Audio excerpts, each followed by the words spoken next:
like a crash course in prepping. I'm a prepper, and here's a list of things that you're gonna wanna go out and stock up on now. Even if things in the strait starting right now go back to normal and all of the ships magically start passing through like they did before this war, it doesn't matter. The damage is already done. There are some ships that passed through the strait before the conflict began that haven't even reached their destination yet. Those ships move as fast as a bicycle going through the ocean. Fortunately, things are gonna get bad quickly for a lot of people, which could be you. So I'm going to help you get prepared fast. If you're watching this and you're ready to scroll or start typing angrily, yet you don't even have a spare penny extra to help you prep, I've got the answer for you. Just stick to the end because I want to make sure everybody gets the message first. First thing that you're going to do is get out pen and paper. I want you to walk around your house and start making a list of items in your house that you consume. Consumable items are not of indefinite use. You would eventually run out of. I'm gonna put them in one of two categories. One is you can switch to the reusable version and never run out, or two,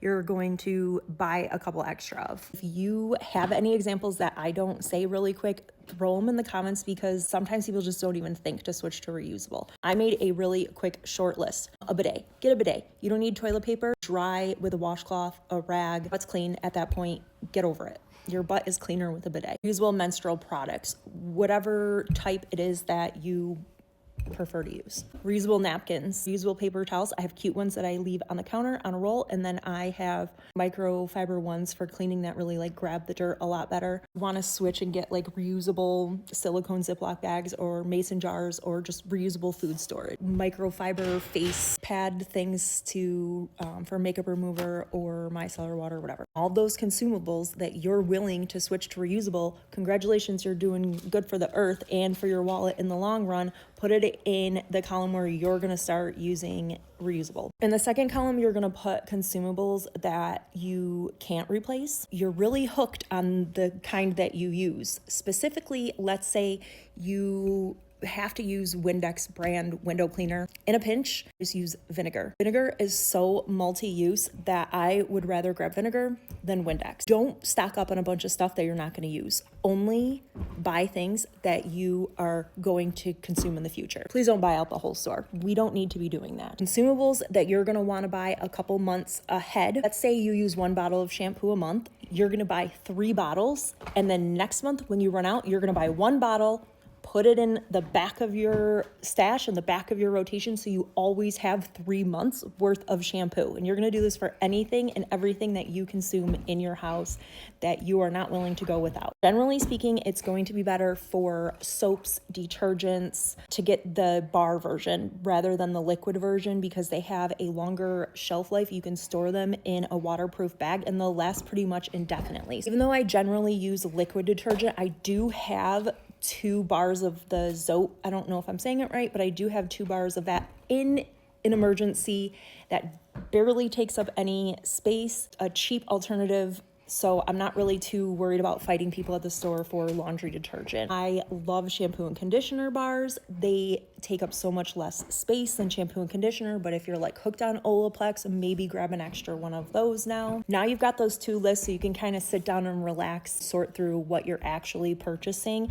Let's not panic buy. Let's not further line the pockets of the ultra wealthy because we feel secure by buying a bunch of stuff. Would much prefer to spend a little extra now on a reusable or sustainable item and not have to rely on paper towels anymore. Third thing that you're going to do, print, download, write it out by hand, make sure you can access it without the internet, is make sure that you have the instructions to learn a new skill set. An inspiration for you is something that was highly valuable during the Great Depression. My top prepper skill that I love, that I wish everybody knew, is food preservation. Canning, pressure canning specifically. You need a way to preserve food, whether it's leftovers from your garden, dehydrate, learn how to can, learn how to freeze which vegetables and fruit properly. Next skill that I recommend that you look up is bread, baking bread. We all know how stupid difficult it was to find bread during COVID. You can make sourdough bread with literally 3 ingredients. It's a skill that you can help teach other people in the future and share with other people. Another great one is basic sewing skills. I don't need to learn how to sew because my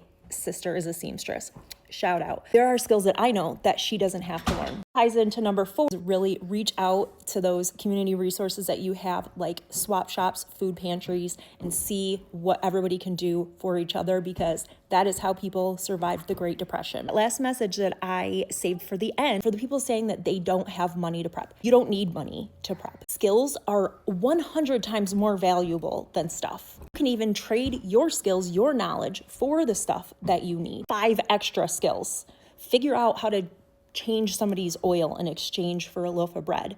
Figure out what it is that you're going to learn so that you are valuable and have skills to teach and trade during a worst case scenario, Great Depression 2.0. I'm going to be trying to crank out videos a lot faster than I normally do because I'm trying to get people prepared as quickly as possible. I think that we have probably 2 to 4 weeks before things are drastically increasing in prices doubling, major shortages, and I'm going to start spitting out information, not very organized, but follow for more information and share this video with friends and family and start bugging them to get prepared too.